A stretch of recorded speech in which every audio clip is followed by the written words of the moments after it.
What's up, guys? This is JZNES back again with another video. Today we are talking about Uncharted 1, the Drake's Fortune. I'm sorry, I forgot the title for a second there. Alright, yeah, I played this game, oh god, I should have looked it up, back in like 2013, 14, probably 2014. I would say right around then, so about 6 years ago I played through this game.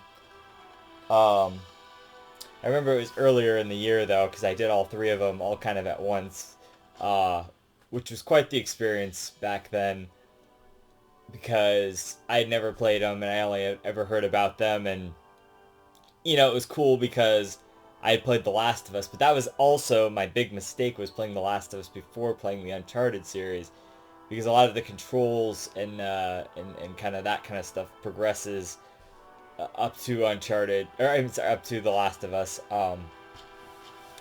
which I feel like it's gonna make for a better experience going through this time, to start with the Uncharted games and then go to The Last of Us and then see the progression of the skill. Like, I always like to do that kind of thing rather than not doing that kind of thing, because that's what gets me into the situation where I get really frustrated with games like Uncharted 1.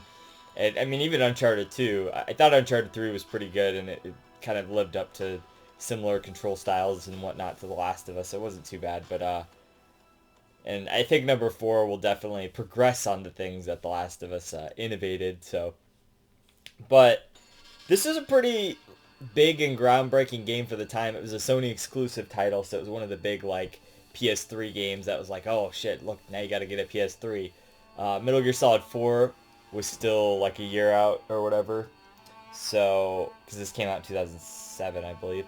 So 2008 was when Metal Gear Solid 4 came out. So you hadn't really gotten to that point yet. And I believe this is one of the earlier titles for the PS3 there. Of course, I'm playing the remastered version of it, which makes everything look and feel and sound better and whatever. I don't know if they like tweaked the gameplay at all, but like it sure seemed like better than I remember it being. So I guess that's cool. Like, um, I don't know, kind of like they did with the Shadow of the Colossus, like remake or whatever. I guess it's not really a remake; it's more of a remaster. But like people get into all sorts of terms with that. Is it a remake or is it a remaster? Well, I feel like when you just upgrade the graphics a lot, like I know they had to rebuild the whole world and all that, but like when you upgrade the graphics and you keep pretty much the gameplay and everything very similar, it's more of a remaster than a remake. A remake is like giving it a total overhaul. But then again, the Shadow of the Colossus game actually did put some good gameplay tweaks on the game. So, is it a remake? Is it a remaster? Who cares, right? But anyway, so this is just a remaster, basically. They might have tightened the controls up a little bit. I don't really know, but I found myself still having some of the same problems, which in hindsight are pretty minor. I kind of remember them being a lot more frustrating than they actually were. A lot of it's just like the platforming stuff, to where you kind of have to be at the precise point and be facing this precise direction to like even get to the platform you're trying to get to. Like there's this part in this church or whatever, and I spent like all this time trying to figure out where the fuck the platform was, so I could like lower this key thing, which is like a switch or whatever. It's like an actual giant key on a wall, and there's two paths. The one to the right was very obvious, but the one to the left was less obvious. And then you kind of look on the wall and you're like, oh, there's like the thing I'm supposed to grab onto, this like little tiny sill thing that I can grab onto, which is like, all right, if anything, that's the biggest problem with the game, is just you got to be so precise about your platforming sometimes, because it is technically, that's why I'm wearing the Hat Time shirt. Also, I didn't really have like an Uncharted or like an Indiana Jones shirt or something, um, but yeah, I found my Hat Time shirt, so there you go. But anyway, so basically the platforming can sometimes be a little bit frustrating, because you're like trying to figure out where precisely you need to jump, or even when you do figure that out, you have to have your configuration of like which way you're looking and whatnot in the right the stick has to be in the right direction when you're pressing the jump button. Otherwise, it just doesn't happen. Sometimes also, I don't know if this is me or just a timing thing or whatever, but sometimes when I press jump, it didn't jump and he'd just fall. And I'd be like, what the fuck happened? So, the only other thing, like, that I noticed kind of with that same section with the keys and whatever, that's probably the most frustrating part, which isn't even that frustrating. I just kept trying a bunch of times. But, there's no checkpoints in between all of that, so typically the game's really good about giving you checkpoints. But later on in the game, there's some stretches of time where they don't really give you checkpoints until, like, you just get through everything. There's, like, some big gunfights and whatnot, like, especially, like, the final boss fight. Like, the first part of that can be kind of grueling to learn. And then, like, they give you checkpoints all past that, so it doesn't really make a lot of sense why they wouldn't give you checkpoints before that. I don't know. I actually remember that, like, the final part of the final boss, like, taking me, like, forever when I was, like, playing this back in the day or whatever, but,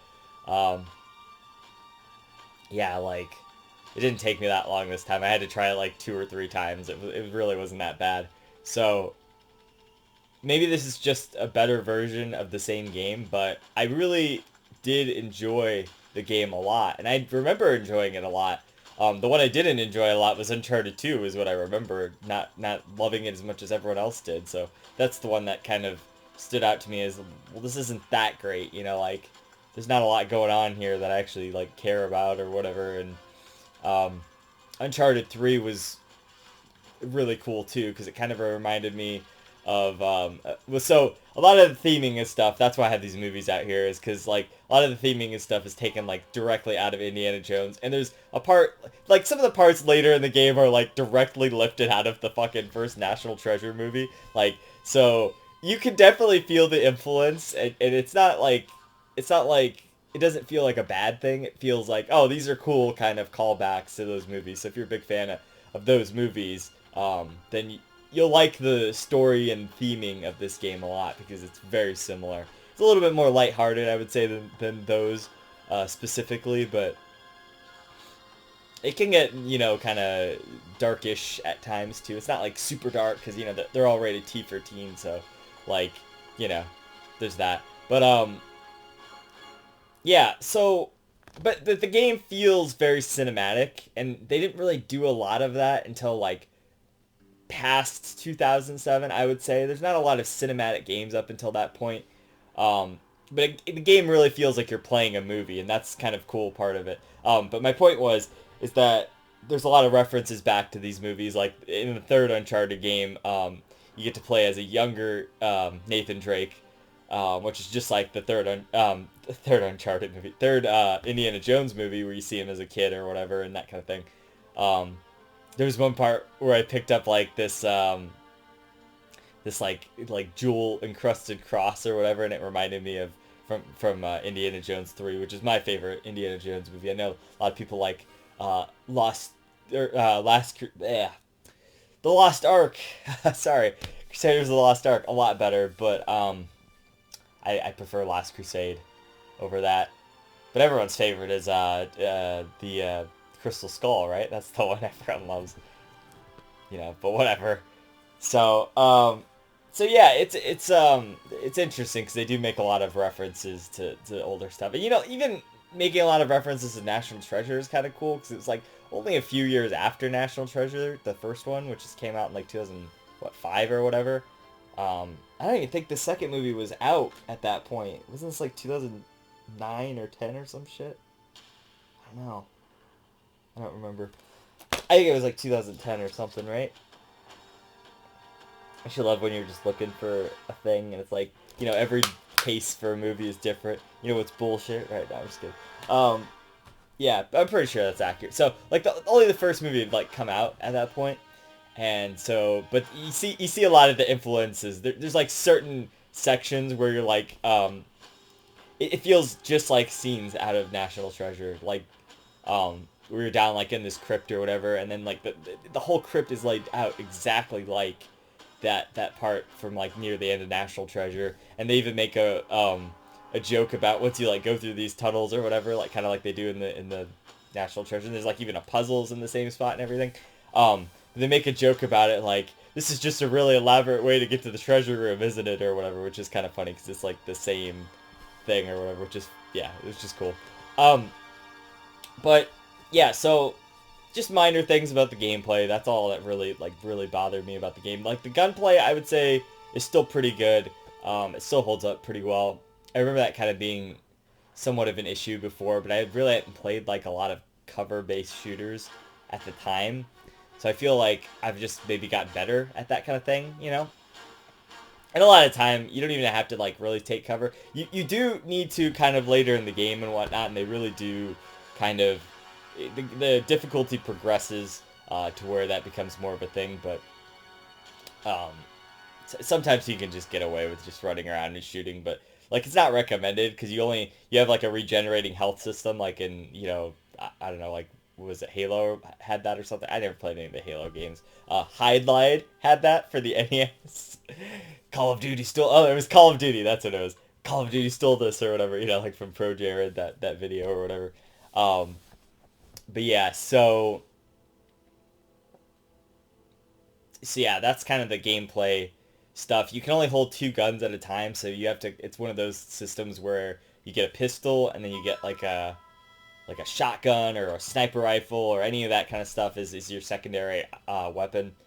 So it's kind of it's a good balanced like system of gunplay and whatnot, and I think that it works well enough. And all the cover based elements work pretty good. I know that it's you know, I thought it was a little loose when I first played it, but like I didn't really have any trouble with the cover stuff this time. I know that they kind of tweak it in the later games to be better. Um, so appreciation there, but like I didn't really notice it as much this time. Like it didn't bother me that much. And like pretty much I played through this game in like two long like streaks. I mean, today wasn't that long. I only spent a few hours on it today, but I spent like God, it must have been like last Friday or something, like going last Friday night going through most of the first part of the game, and I was at like chapter 16 or something when I started it up today. So that's pretty cool. Out of like 22 or something like that. So I'd done like the first 16 chapters prior to that. So the game is like pretty breezy. You get through it pretty fast. It's like probably like an 8 or 9 hour game or something like that. Maybe 10 hours. I don't know. But, you know, that kind of can vary depending on how good you are and how into finding the little treasures there are around. There's little treasures scattered around that you can find that are just bonuses. I don't know if they, like, actually do anything. But, yeah, they're just a little extra collectible, so that's pretty cool. It's kind of go off the beaten path and find these little treasures and whatnot. I didn't find them all or anything. I'm not being, like, a completionist about it, but... Still thought that was pretty cool. What else? Let's see. So, I was gonna say something about the treasures. Oh, no, it wasn't about the treasures, but there's an interesting. So there's a lot of achievements in this game too, and whatever. And there's like in-game achievements, and then there's like they'll usually unlock an achievement at like the same time, but it's like, you know, kill so many guys with a certain gun or whatever. But also there's like this thing where it's like, I don't know, like, if it's like a score system against your friends or some shit, if you're, like, online or something to that effect. Um, and I noticed, because, like, half the time it would pop up with, like, oh, you know, like, what my other friends that had played the game, like, oh, this is how many headshots they had at that point or something, like, I don't know, it seemed odd, but, like, I guess it was kind of cool to see that. It just would pop up at the most random times, though. Like, I don't know. It's just interesting. So that's another little feature that they have in there. But yeah, basically, like, story-wise, the game is just like any other Indiana Jones or National Treasure. It feels like a lot like a National Treasure kind of movie put into a game, but it's like playing a treasure hunting action movie. You know, playing that experience. So it's pretty much the best Indiana Jones or National Treasure game that there would have ever been. Like, I don't think there ever was any National Treasure games. That's a missed market right there.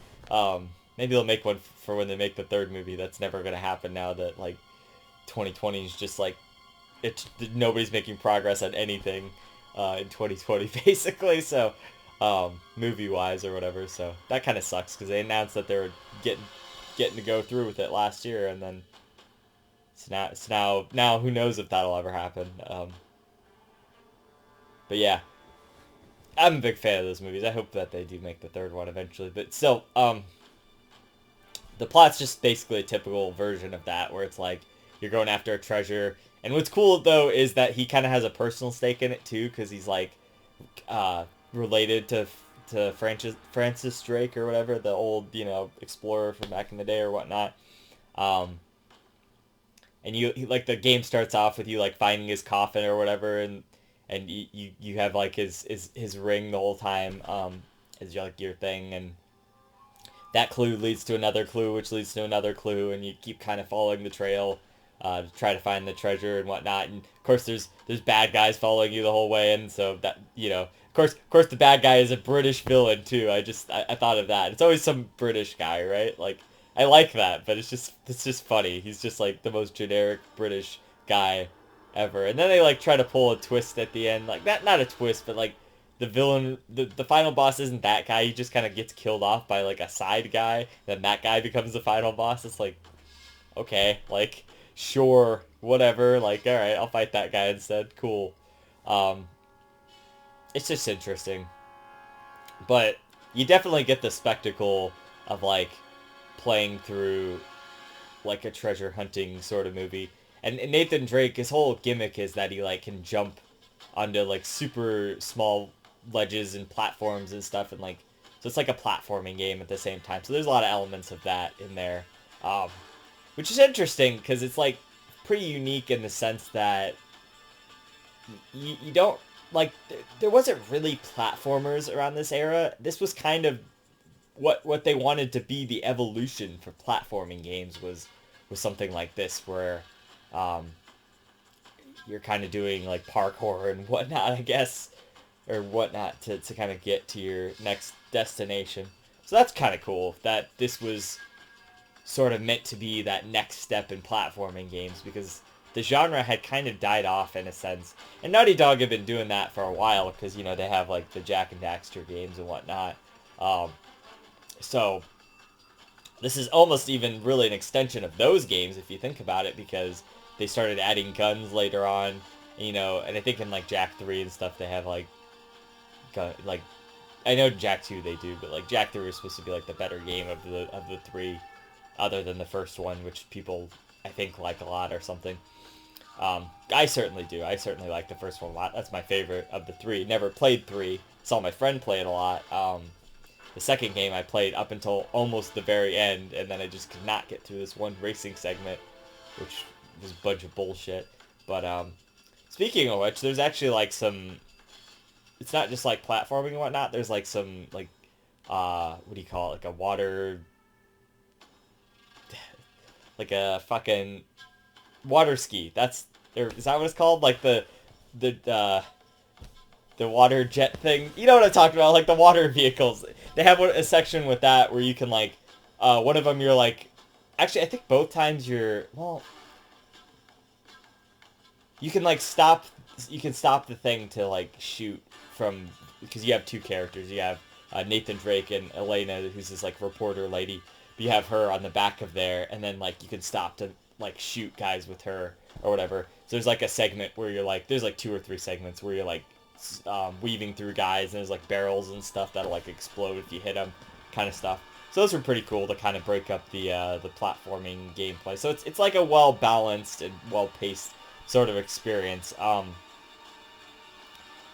And it kind of feels like one of those books where like the chapters are just short enough to like, so you always feel like you're progressing, sort of thing. Like the like chapter and the number will always just like come up on screen when it like sort of switches over to the next part or whatever, and it's just cool. It makes it feel like you're making progress the whole time. So that's a nice little like pacing thing there to always make you feel like you're doing something and getting somewhere, and the set pieces change like a lot and stuff, so that's cool.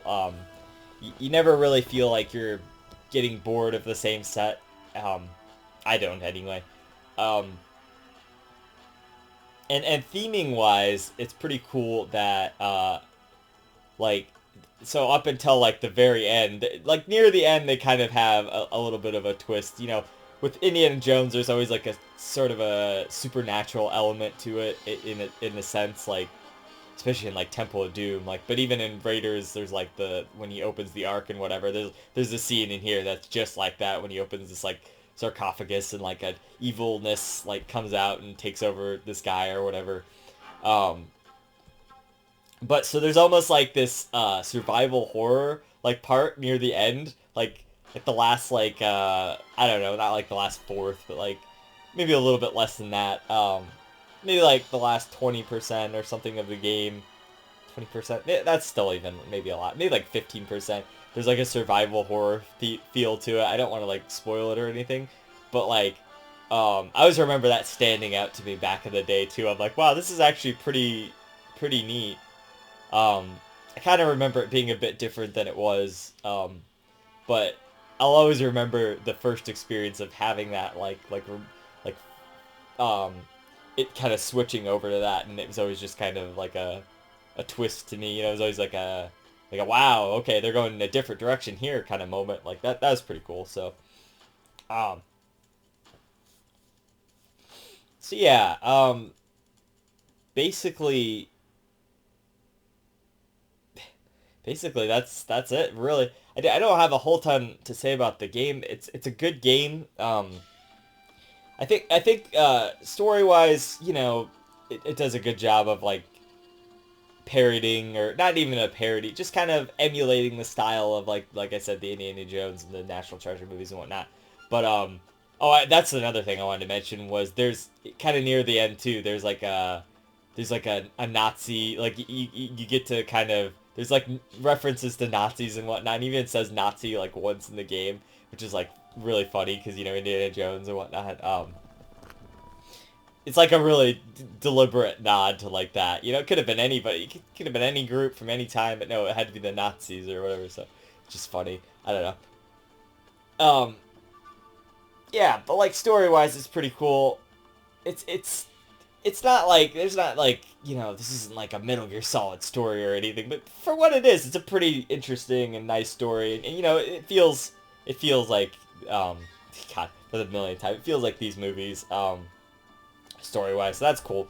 And then I like the characters, you know, Nathan Drake and Sully and even Elena, she's pretty cool.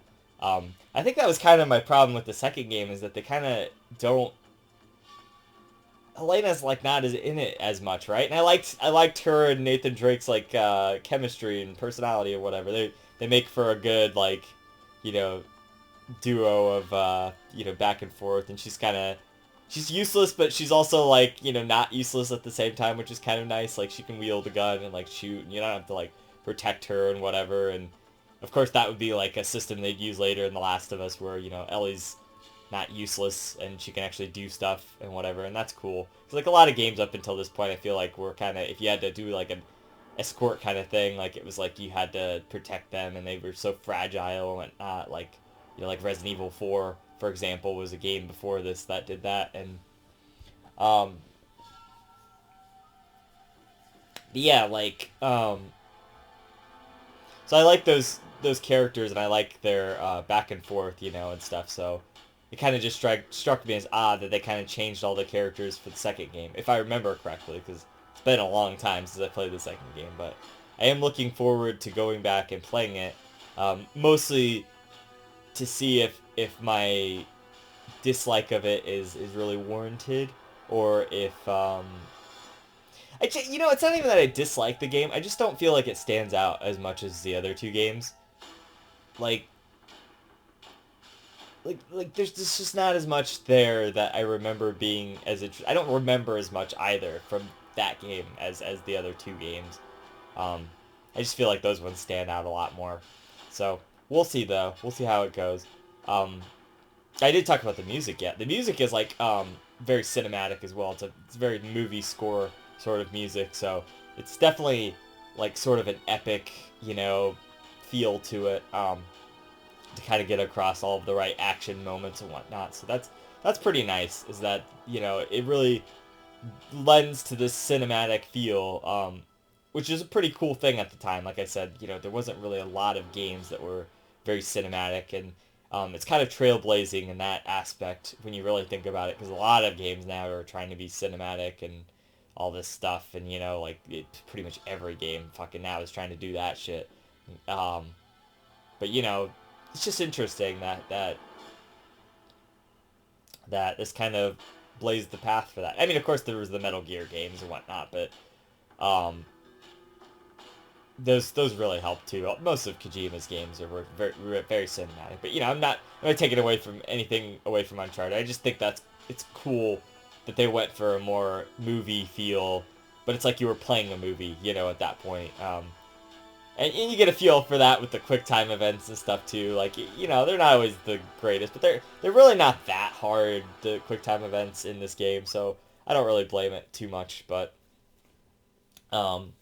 yeah, there were QuickTime events, so that's another thing. But I don't know. I just think it's cool, sometimes there's like puzzle elements and whatnot too. So like you'll have to. For this game, it's like you press the big middle button it'll bring up like a clue, or he'll like go into his little Francis Drake journal or whatever, and like you'll flip through the pages and you'll get kind of a clue on what to do and whatnot. So yeah, I don't know, but anyway, other than that, like, yeah, the music's good, and graphically the game is like really very well done, especially for 2007. Like, it's very good looking. You know, I like the way Metal Gear Solid 4 looks too, but like it just stands out. It's very vibrant, and you definitely feel like you're sort of in a jungle setting in this game, and all the buildings and whatnot have a nice scale to them, and everything looks really nice in this game. It's very vibrant, and I hate when games are like really bland and you don't. I don't know. I just hate bland looking games, like.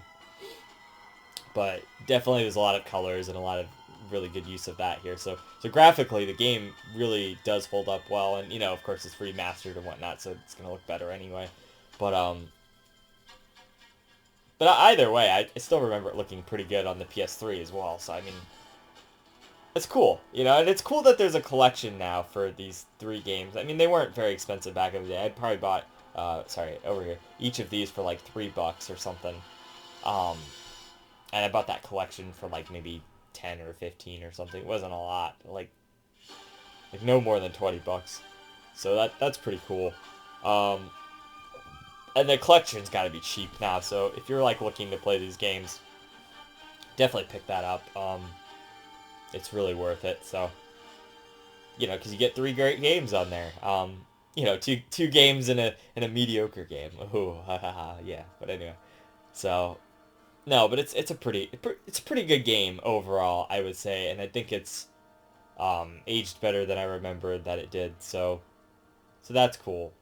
And, you know, all I ever hear anymore is, oh, Uncharted 1's not that great, and Uncharted 3 is just not as good as Uncharted 2. So it's like, that's all I ever hear about anymore. So I feel like maybe I've just been conditioned to not even like enjoy Uncharted 1 or something, or remember that it was even as good as it was, kind of thing, because like everyone and their mom like doesn't like this game in comparison to the second game. Oh, the second game fixed everything and all this, and it's like, this wasn't really a lot to fix. I mean, I feel like the flaws were minor, you know? I didn't really feel like there was that many flaws. It's a pretty good game.